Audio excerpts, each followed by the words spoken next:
안녕하세요. 렌토입니다. 지난 한 주일 잘 지내셨는지요? 저는 벚꽃으로 잘 알려진 진해라는 도시를 다녀왔는데요. 홍매화와 벚꽃들 활짝 피어있는 모습 참 좋았습니다. 날씨도 맑았고요. 여러분 봄날은 어떠세요? 행복하세요? 또 아픈 데 없이 매일 건강하신지요? 매 순간이 평화롭고 행복하신지 궁금합니다.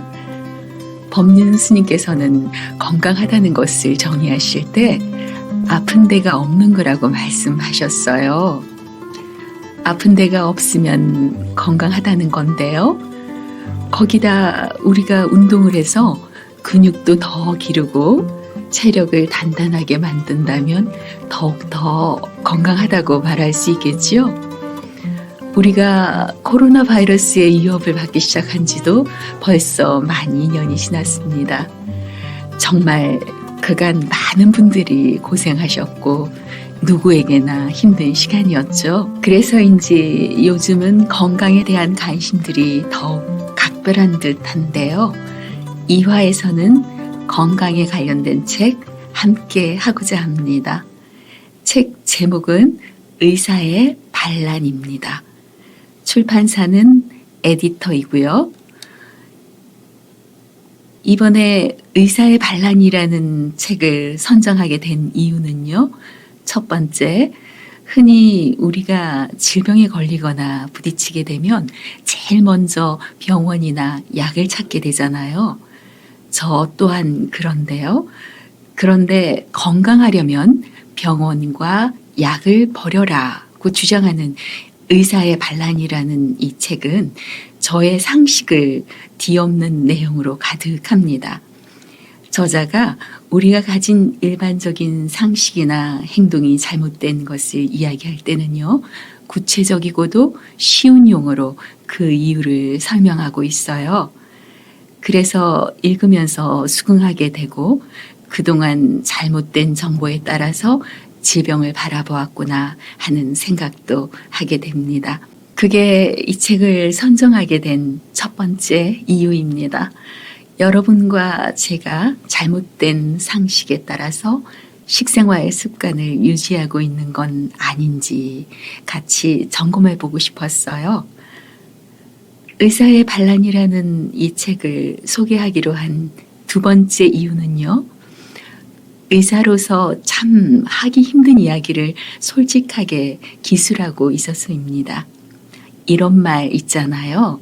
팔은 안으로 굽는다는. 의사는 의사를 옹호하기 마련이어서 자신들의 부족한 점 혹은 의학이 가진 결점들을 딱 꼬집어 말하기가 쉽지 않은데요.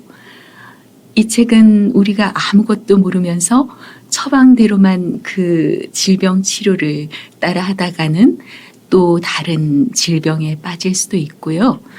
합병증에 이를 수 있다는 솔직한 얘기들을 해주고 있어서 참 마음에 들었습니다. 세 번째, 우리가 건강한 몸을 가지고 싶다면 이 책의 내용에 집중해야 하는 건 아닌가 하는 느낌을 받았습니다. 우리의 혈액이 우리가 먹는 음식으로 이루어지기에 우리의 혈액이 맑지 않아서 병에 걸리는 등의 얘기들을 하고 있어요. 무엇을 먹고 무엇을 먹지 말아야 하는지 말하고 있어서 유익하다고 생각했습니다. 대부분의 의사 선생님들과는 좀 다르게 치료를 권하고 있어요. 우선 책 표지의 날개 부분을 통해서 신우섭님 소개해 보겠습니다. 선생님은 약보다는 올바른 식사를 통해서 환자 스스로 병을 치유하게 도와주고 있고요. 그는 현대의학을 공부하면서 수많은 질병들의 설명에 항상 따라붙는 원인은 모른다라는 말에 의구심을 품었다고 해요. 질병의 원인을 알면 의사로서 환자들에게 정확한 원인을 설명해 줄 수 있을 텐데 정작 많은 병명을 배우고 외우면서도 원인은 하나같이 모른다고 하니 이해할 수 없었던 거라고 해요. 그는 연구와 경험을 통해서 병의 원인이 음식에 있으며 우리 몸에서 일어나는 변화는 결코 나를 죽이려고 하는 것이 아니라 살리기 위해서 생긴다는 사실을 깨달으면서 우리 몸의 자연 치유 능력을 믿게 되었다고 합니다. 건강하려면 약을 버리라고 단언하는 그는 약보다 건강한 밥상을 처방하기를 원합니다. 그에게 있어서 의학은 소수의 사람만 독점하는 지식이 아니라 누구나 자신이 건강하게 살 수 있는 방법을 배우고 익히는 과정이어야 한다고 굳게 믿고 있어요. 그는 몸이 조금만 아파도 병원과 약에 의존하는 우리들에게 고치지 못할 병은 없다. 다만 고치지 못하는 습관이 있을 뿐이다며 스스로 치유의 주체가 되어 세상 모든 질병과의 유쾌한 한판성을 거둘 수 있다고 강조합니다. 이 책의 프롤로그는 병원과 약을 버려야 내 몸이 산다라는 소제목 아래 내용을 이루고 있습니다. 주요 내용이라서 7페이지에서 11페이지까지 이루어진 것 읽어드리도록 하겠습니다.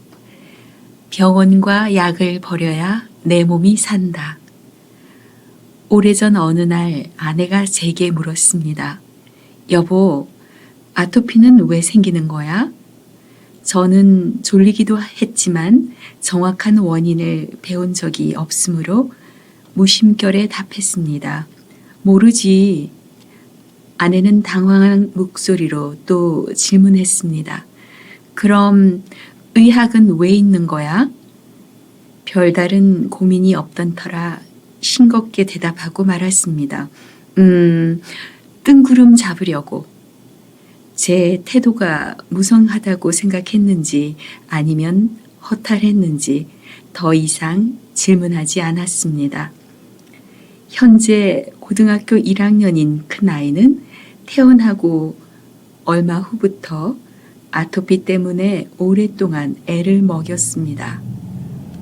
하지만 잠을 못 자고 가려워하는 큰아이 곁에서 괴로워하는 아내에게 명확한 원인과 대책을 이야기해 줄 수 없었습니다. 그리고 약을 쓰는 것은 자제하라는 야속한 말밖에 할 수 없었습니다. 의사라는 직업을 가지고 있었지만 저도 딱히 어찌해야 할지 몰랐기 때문입니다. 그러나 이제는 가족들에게도 저를 찾아 진료실을 방문하는 분들에게도 좀 더 명확한 대답을 해줄 수 있습니다. 왜냐하면 수년간 진료실에서 다양한 질병을 앓고 있는 환자들을 만나면서 제가 배운 의학 지식과 다르게 모든 병에는 반드시 원인이 있다는 것을 알게 되었기 때문입니다. 그리고 우리 몸의 현상과 건강에 대해 얼마나 잘못된 상식과 편견을 가지고 있는지도 말입니다. 진료실에 처방전을 받으러 오는 환자분들에게 식생활을 바꾸면 약을 끊을 수 있게 되고 오히려 약을 먹지 않아야 건강해질 수 있다는 이야기를 하면 처음엔 난감한 표정을 짓습니다. 어떻게 하면 그럴 수 있냐고 적극적으로 관심을 보이는 분들도 있지만 말도 안 된다며 돌아서는 사람들이 대부분이었습니다. 심지어는 달라는 처방전이나 주면 되지 왜 먹는 것을 가지고 의사가 왈가왈부하느냐고 화를 내는 사람부터 이상한 병원이라고 의사라는 걸 확인해 달라는 민원 요청까지 하는 웃지 못할 경우도 있었습니다. 그러나 생활 습관을 점검하면서 식습관을 바꾸는 분들은 일반적으로 2주에서 한 달 정도면 몸이 편안하다는 걸 느끼게 됩니다. 그 어떤 치료법보다도 확실하고 강력한 치료가 아닐 수 없습니다. 생활 습관 중에서 1차적으로 식습관을 바꾸면 생각보다 빨리 몸이 변하는 것을 볼 수 있습니다. 특히 고혈압, 당뇨병, 고지혈증 같은 대사질환은 빠른 반응을 보이는데 혈액이 맑아지기 시작하면서 변화되는 것을 쉽게 볼 수 있습니다. 그런데도 이런 생활 습관병에 대해 습관을 고치려는 노력 대신 무조건 약부터 먹이는 일이 벌어지고 있는 것입니다. 어떤 약물보다 강력하게 우리 몸에 변화를 주는 것은 우리가 먹는 음식입니다. 그런 의미에서 불치병은 없습니다. 다만 불치의 습관이 있을 뿐입니다. 이 습관을 고치지 못하면 우리는 질병의 고통에서 벗어날 수 없습니다. 하지만 그 질병의 원인이 무엇일까 고민하고 해결하려는 과정에서 우리는 의외로 많은 것들을 얻습니다. 우선 본인이 삶에서 무엇이 중요한 것인지 생각해 보게 되고 주변을 둘러싼 환경과 잘못된 습관을 바꾸어 보기도 합니다. 저 또한 가족들의 아픔과 환자분들의 병을 치료하면서 제 생활에 많은 잘못된 습관들을 바로 잡을 수 있었습니다. 그 때문에 병을 통해 많은 것을 깨닫고 이전보다 더 여유롭고 건강해진다면 질병은 오히려 축복의 기회가 되기도 하는 듯 싶습니다. 이 책은 그런 고민의 과정과 환자분들의 경험을 통해 얻은 사실을 많은 분들과 나눌 수 있기를 바라는 마음에서 나온 것입니다. 이 책의 1장에선 질병에는 분명한 원인이 있다는 것을 말하고 싶었습니다. 원인을 알면 해결 방법도 찾을 수 있습니다. 고통스러운 증상들을 일으키는 우리 몸의 생리를 이해하면 우리는 막연한 불안감을 갖지 않고 몸의 변화를 지켜보며 기다릴 수 있는 힘을 갖게 됩니다. 그래야 현대의학에서 말하는 틀린 가설들에 속지 않을 수 있습니다. 그리고 2장에서는 우리가 잘못 알고 있는 건강 상식들을 나열해 보았습니다. 다소 어리둥절할 수 있겠지만 꼼꼼히 되짚어 봐야 할 부분입니다. 제3장에서는 반복할수록 건강과 멀어지는 잘못된 상식들을 깰 새로운 건강법을 제시하고자 했습니다. 바로 만성질환을 치유하는 올바른 생활 습관에 대한 이야기입니다. 그리고 제4장은 제가 제시한 방법을 잘 실천하여 만성 염증성 질환을 이겨낸 환자분들의 이야기입니다. 제5장과 제6장에서는 우리 몸에서 흔히 일어나는 증상부터 널리 퍼져 있는 만성 질환이 어떤 이유로 생기고 또 어떻게 치료해야 하는지에 대한 경험을 알려드리고자 했습니다. 개인의 건강은 개인의 문제가 아닙니다. 물론 개인의 노력이 우선되어야 하겠지만 이것으로는 부족합니다.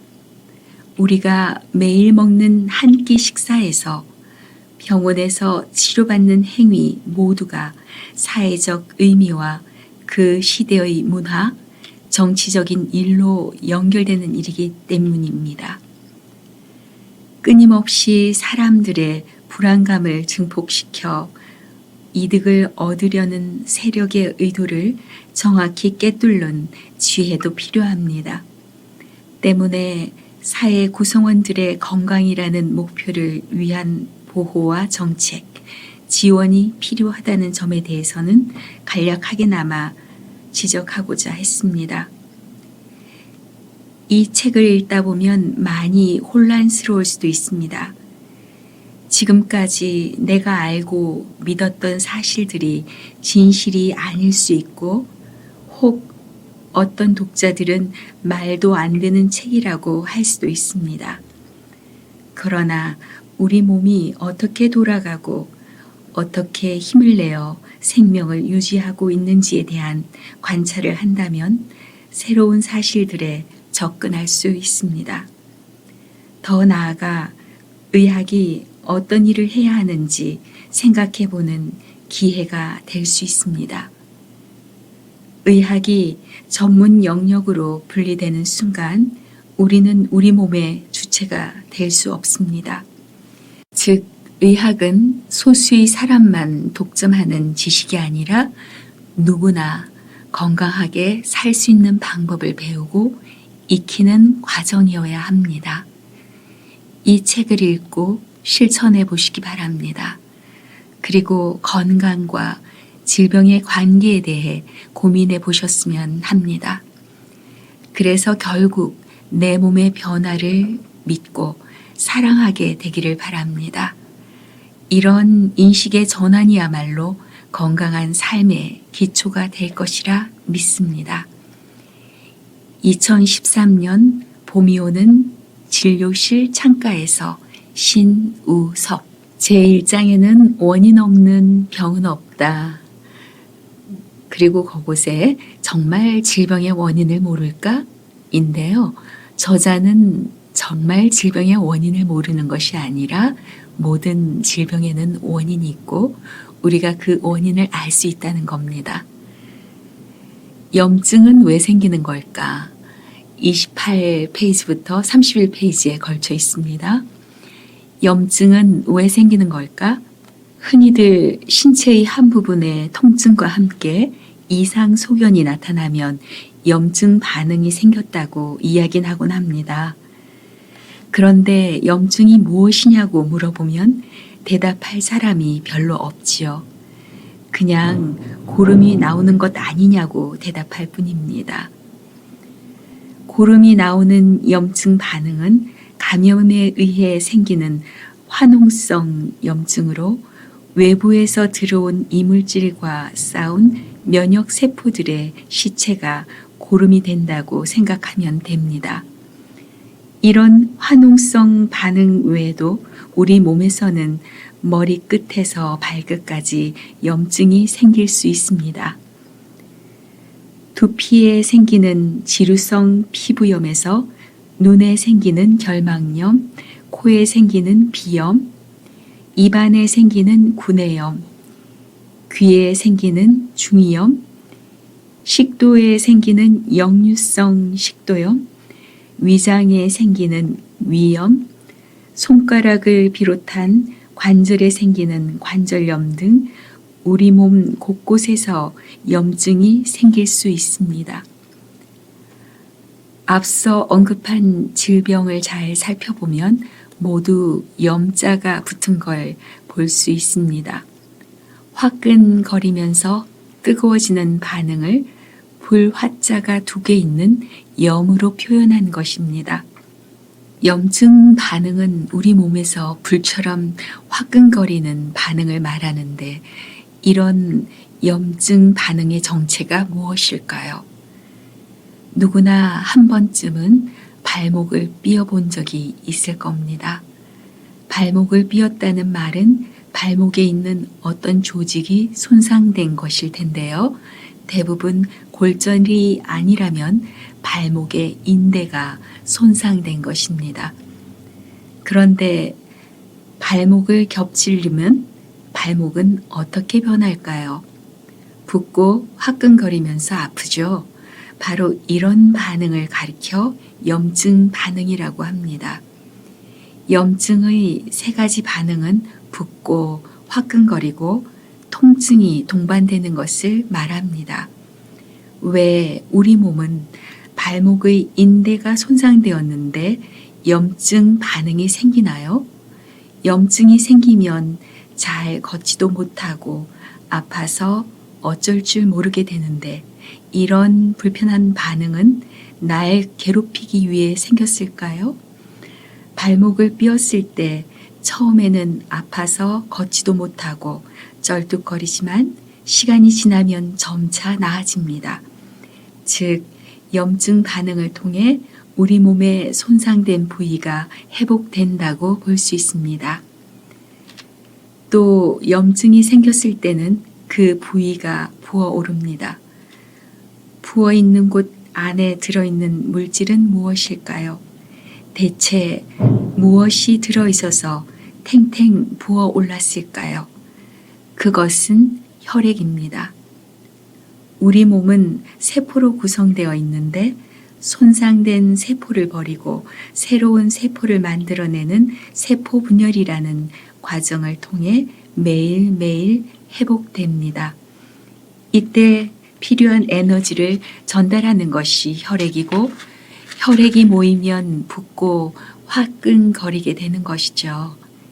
이때 통증을 동반하는데 바로 여기서 통증이 혈액순환과 관련 있다는 사실을 알 수 있습니다. 그런데 혈관은 열릴 때 아플까요? 닫힐 때 아플까요? 답은 열릴 때 아픕니다. 당뇨 환자들에게 생기는 합병증 가운데 발가락 끝이 썩어가는 경우가 있는데 한 번쯤 들어보셨을 것입니다. 심한 경우 발가락을 절단하고 그것도 모자라 발목까지 잘라내기도 하는데 왜 이런 일이 생길까요? 당뇨 합병증은 혈관이 막혀서 생깁니다.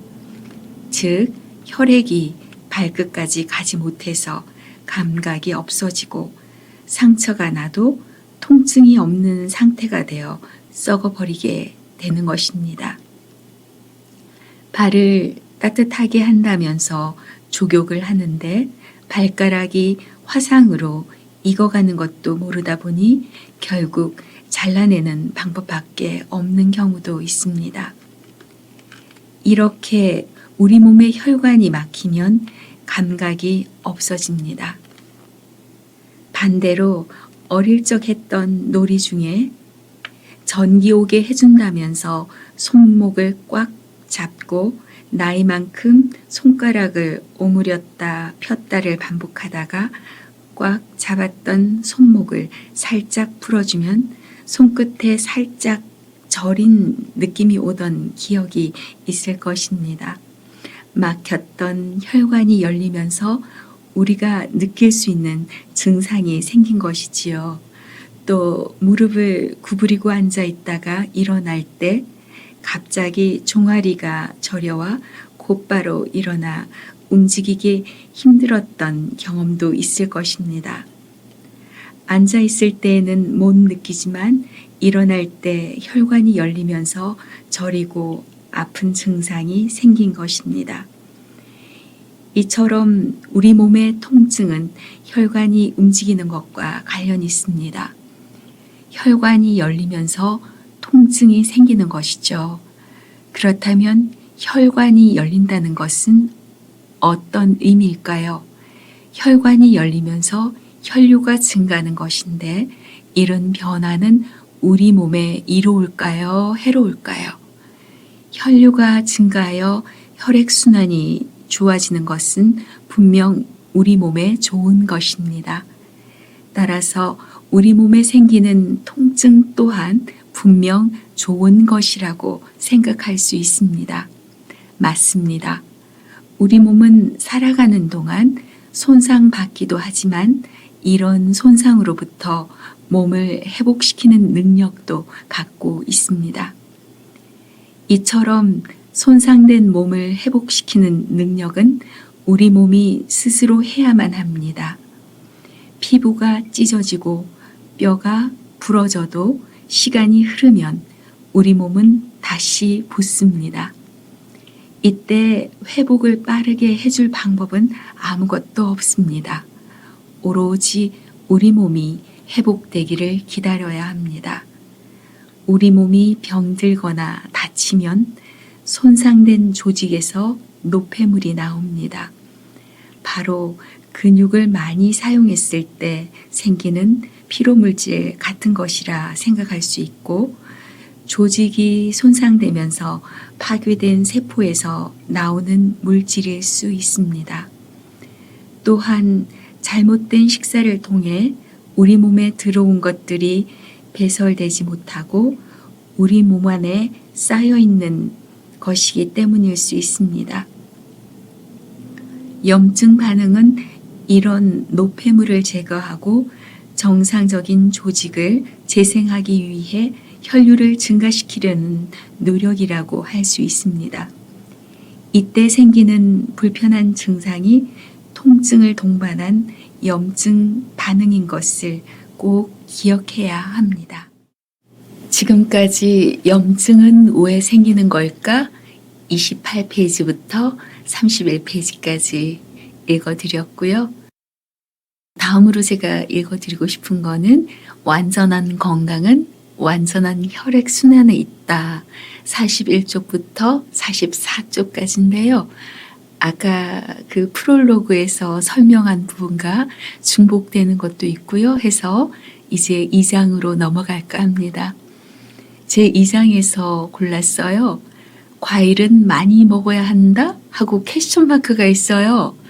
아마 과일을 많이 먹어야 한다는 것은 잘못된 상식인가 봐요. 그래서 책 속으로 한번 쓱 들어가 보도록 하겠습니다. 의과대학 시절 예방의학 시간에 배운 내용 가운데 아직까지 기억하는 이야기가 있다.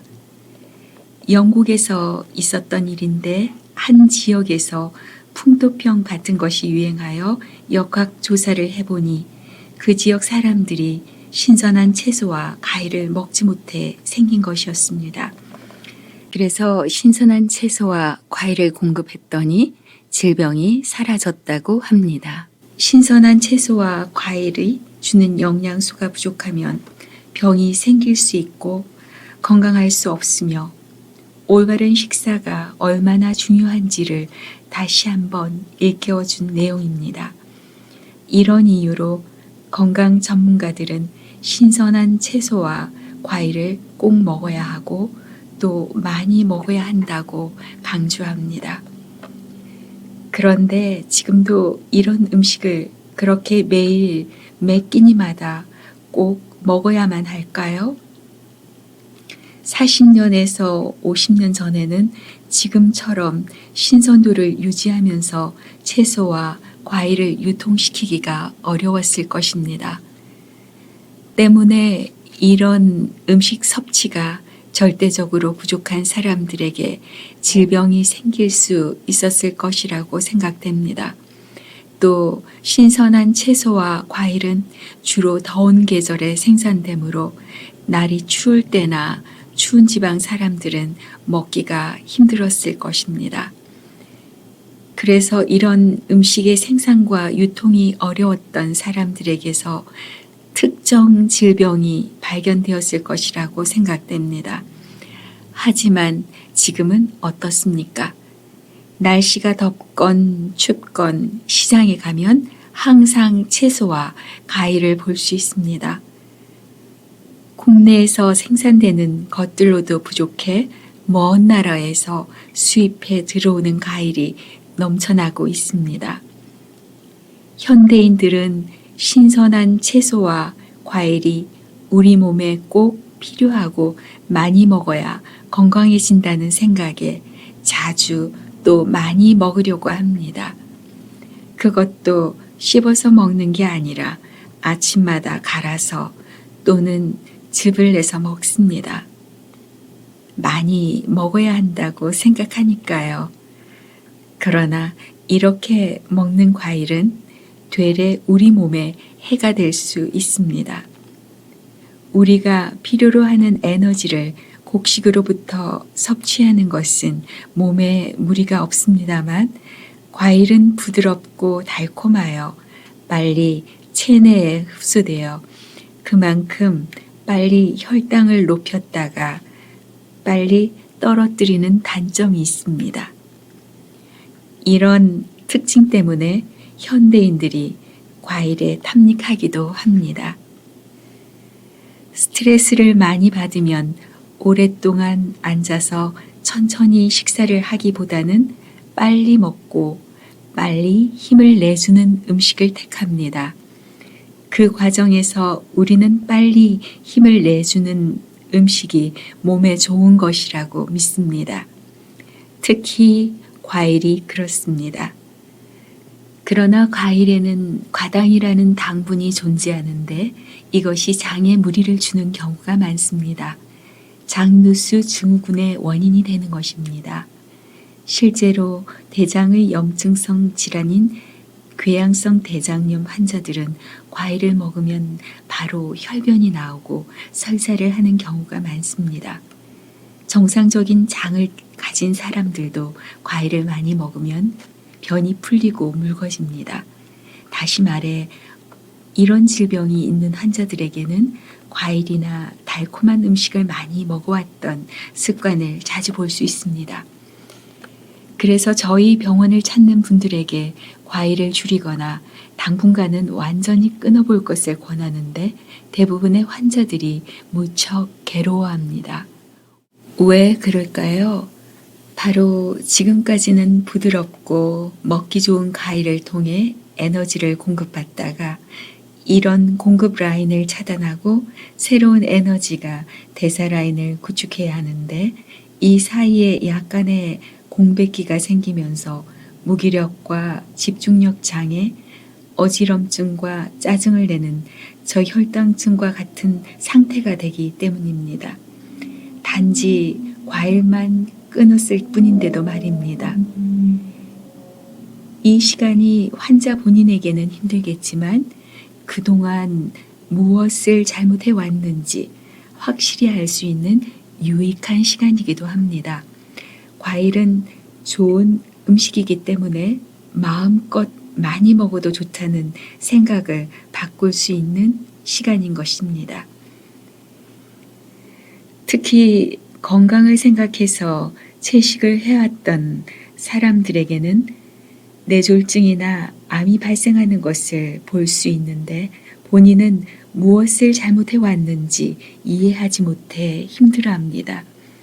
대표적으로 애플의 창업자 스티브 잡스도 채식을 했지만 췌장암으로 힘들어했고 결국 비교적 젊은 나이에 사망했습니다. 게다가 잡스를 기리는 영화를 만들 때 잡스 역할을 맡은 배우가 잡스처럼 견과류와 과일 위주로 식사를 했다가 췌장에 무리가 와서 병원 신세를 졌다고 합니다. 인간에게 과일은 결코 주식이 될 수 없습니다. 제 2장 계속해서 연결할게요. 싱겁게 먹어야 한다의 퀘스천 마크가 있어요. 물음표죠. 이건 우리가 흔히 싱겁게 먹어야 한다라고 알고 있잖아요. 그런데 이런 상식을 또 뒤엎는 이야기를 저자는 하고 있습니다. 페이지 84, 85, 86, 87에 걸쳐 있는데요. 싱겁게 먹는 것이 건강을 위한 답이 아닌 듯한데요. 자세하게 읽어보도록 하겠습니다. 싱겁게 먹어야 한다? 퀘스천 마크. 건강식 하면 누구나 저염식을 이야기합니다. 싱겁게 먹어야 건강해진다는 절대적 믿음을 갖고 있는 것입니다. 언제부터 이런 믿음을 갖게 되었을까요?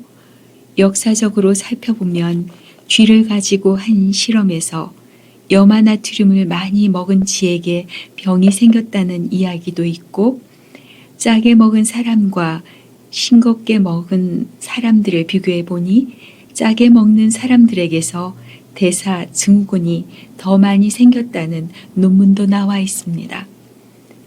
그런데 이런 실험에 사용된 소금은 자연계에 존재하는 소금이 아니라 인간이 만들어낸 화학물질인 염화나트륨이라는 것을 알 수 있습니다. 인류의 역사에서 언제부터 소금이 염화나트륨이 되었을까요? 좀 더 자세한 내용은 뒤에서 다시 언급하겠지만 인간의 역사에는 항상 소금이 함께했습니다. 왜냐하면 소금은 생명 활동에 없어서는 안 될 기본 물질이면서 소금 없이는 맛있는 음식을 만들 수 없었습니다.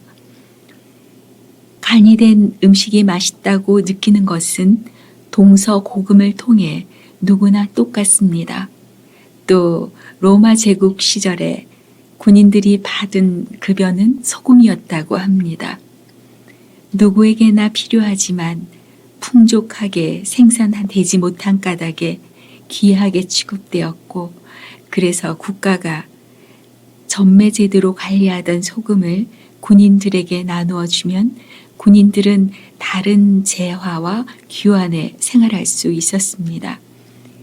즉, 어떤 물건과도 바꿀 정도로 효용성이 있었다고 볼 수 있습니다. 그런 연유에서 급여라는 뜻의 샐러리는 소금인 salt가 어원이라고 합니다. 이런 역사를 보더라도 인간은 삶을 영위하기 위해 항상 소금을 곁에 두고 살아왔는데 왜 현대에서는 소금을 질병의 원인으로 이야기할까요? 그 이유는 정제염인 염화나트륨에 있다고 생각합니다. 생산하기 어려운 자연염에 비해 깨끗하고 경제적으로 만들 수 있었던 정제염이 20세기에 나타나면서 소금은 염화나트륨으로 통하게 되었고, 이런 화학물인 정제염을 먹다 보니 문제가 생겼던 것입니다. 그래서 소금을 적게 먹어야 한다고 주장하게 된 것입니다. 그런데 2011년 11월 미국 고혈압 저널에서 음식을 싱겁게 먹었을 때 몸에 나쁜 콜레스테롤과 중성지방의 수치를 높일 수 있다는 연구 결과가 발표되었습니다. 이 연구를 보면 일부러 소금 섭취를 줄이는 것이 혈압을 조금 떨어지게 할 수 있지만 그 외 건강에는 별 도움이 되지 않는다고 이야기합니다. 도리어 나쁜 콜레스테롤과 중성지방의 수치가 높아지고 동맥경화가 촉진되어 심혈관 질환의 위험을 높일 수 있다고 합니다. 이 연구 결과로는 싱겁게 먹는 것과 콜레스테롤이나 중성지방이 높아지는 것의 명확한 기전을 밝혀내지 못했다고 나옵니다만, 바로 이런 연관은 우리 몸의 소화와 에너지 대사 시스템에 이유가 있다고 생각합니다. 소금 없는 음식을 먹으면 어떤 증상이 생길까요? 좋은 음식이라고 여기는 생채소와 덜 조리된 음식을 먹을 때 또는 병원에서 제공하는 밥을 먹을 때 맛있게 느껴지지 않고 먹다 보면 메스꺼리고 느끼하게 느껴지면서 토하고 싶어지는데, 그 이유는 바로 소금이 없으면 우리 몸에서 소화하기 어려워지기 때문입니다. 아무리 좋은 식자재를 가지고 음식을 만들어도 간을 맞추지 못하면 맛을 못 느끼게 되고 실제로 소화도 되지 않아 힘을 내기가 어렵습니다. 그러다 보니 빨리 힘을 내는 음식에 탐닉하게 되고, 이런 음식은 혈당의 상승과 함께 우리 몸에 나쁜 콜레스테롤과 중성지방을 높이는 결과를 만듭니다. 때문에 채식을 하는데도 콜레스테롤과 중성지방의 수치가 떨어지지 않는다면 너무 싱겁게 먹고 있지 않는지 한번 돌아보아야 합니다. 소금을 충분히 먹어야 한다는 이야기를 하면 대부분 하루에 얼마나 먹어야 하는지 묻습니다. 그러면 저는 병이 생겼을 때는 균형이 깨진 것이므로 처음에는 소금 먹는 연습을 하기 위해서라도 아침부터 잠들기 전까지 하루 종일 입에 물고 있으라고 합니다. 그렇게 소금을 먹어도 하루에 섭취하는 양은 한계가 있습니다. 진료실에 찾아온 환자들에게 처음 소금을 입에 넣게 하면 어떤 사람들은 맛있다고 하지만 대부분의 환자들이 짜다면서 뱉어내기 일쑤입니다. 하지만 그랬던 사람들도 하루 이틀 지나면서 소금이 이렇게 맛있는 줄 몰랐다고 말합니다. 바로 그것입니다. 제가 원하는 것은 소금의 맛을 느낄 만큼 입맛이 바뀌었다면 그 다음부터는 단 것이 싫어진다는 것을 의미합니다. 그래야만 밖에서 사 먹는 음식이 얼마나 단 음식이었는지를 느끼게 됩니다. 예전에 맛있게 먹었던 식당 밥이 너무 달다는 것을 느껴야만 식습관이 바뀌고 그럴 때 몸은 변합니다. 결국 질병의 치유는 맛있게 느껴졌던 맛의 기호가 바뀌는 과정입니다. 결론적으로 싱겁게 먹으면 나도 모르는 사이에 달게 먹게 되고 그럼으로써 많은 질병에 노출될 수 있습니다. 실제로 현대에 널리 퍼져 있는 고혈압을 비롯하여 당뇨병과 고지혈증으로 인한 뇌졸중과 심근경색증은 모두 소금 부족에서 온 것이라 할 수 있습니다. 충분한 소금 섭취를 통해 올바른 입맛을 길들였다면 일어나지 않을 질병들이라 할 수 있습니다. 지금까지 의사의 반란 제1부를 소개해드렸습니다. 의사의 반란 1장과 2장의 내용 가운데 발제했고요. 의사의 반란 2부는 그 다음 3화에 올리겠습니다. 우리가 건강을 챙기려면 다소 지루할 수 있는 내용이라도 다루어야 한다는 게 렌토 생각입니다. 왜냐하면 우리가 지금 건강하더라도 건강에 대한 지식을 갖고 더 챙기시면 좋을 듯 합니다. 더욱더 건강 잘 챙기시길 바랍니다. 너무 싱겁게만 드시지 마시고요. 과일도 너무 많이 드시지 마시어요. 아셨죠? 과일보다는 녹황색 채소가 건강을 위해서 나을 거예요. 이번 2화가 끝난 다음에 렌토의 인사말 소개 영상을 올리도록 하겠습니다. 여러분에게 유익한 렌토의 오디오 책방이 되리라 생각합니다.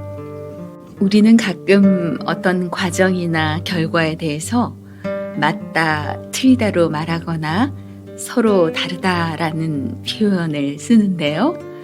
우리가 올해 봄에 대선을 치렀잖아요. 그때 제가 느낀 점은 우리의 생각과 의견은 제각각 다를 수 있다는 거예요. 세상사에 있어서 나는 맞고 너는 틀려 이건 아니고요. 나는 틀린데 너는 맞아 이건 더더욱 아닌 것 같습니다. 거기엔 맞다와 틀리다라는 게 없었던 것 같아요. 우리는 생긴 것이 다르고 좋아하는 음식도 다르고 하다못해 양치질할 때 그 치약 짜는 방식도 다르잖아요. 우리가 같은 것보다는 사실 다른 것이 많아요. 그러니 우리 생각들도 또 얼마나 다양하겠어요. 맞죠? 의사의 반란을 소개하면서 의사 선생님마다 견해가 다르고 치료법 또한 같을 수는 없다고 생각합니다. 저 같은 경우는 의학에 대해서 아는 게 하나도 없어요. 정말 하나도 없어요. 그렇지만 저자가 설명해 주는 게 아주 쉽게 이해가 되었고요. 정말 환자의 입장에서 많이 생각하고 쓰신 책으로 느꼈습니다. 저는 이 책 읽을 때요. 병에 대해서 갖고 있던 제 선입관을 좀 버리게 됐어요. 세상의 병들이 음식으로 치유될 수 있다는 거구나 하는 이 말, 정말 저자 말에 깊은 공감을 하게 되었습니다. 렌토가 오늘도 좋은 책 소개할 수 있어서 행복합니다. 듣는 분에게 유익했으면 좋겠습니다. 여러분이 보기 편하시게 소분류로 유튜브 아랫부분에 보세요. 그러면 거기 시각을 표시해 두었습니다. 염증은 왜 생기는 걸까 하는 부분 16분 30초 뭐 이런 식으로 내용을 시간별로 분류했어요. 한 번 더 듣고 싶은 부분은 시간대별로 참고해서 들어보시기 바랍니다. 지금까지 렌토와 함께 해주셔서 감사합니다. 제1부 좋아요, 구독, 알람 신청해 주셔서 렌토 많이 많이 사랑해 주시고요. 여러분 덕분에 행복합니다. 그리고 정말 감사합니다. 다음 주 의사의 반란 2부 렌토 3화에서 또 만나 뵙도록 하겠습니다. 늘 건강하시고요. 하루하루 매 시간 행복의 감정들 많이 웃으시면서 기분 좋게 사셨으면 좋겠습니다. 웃다 보면 웃을 일이 더 많이 생긴다고 하잖아요. 여러분과 소통함으로써 무지무지 행복한 저는 렌토입니다.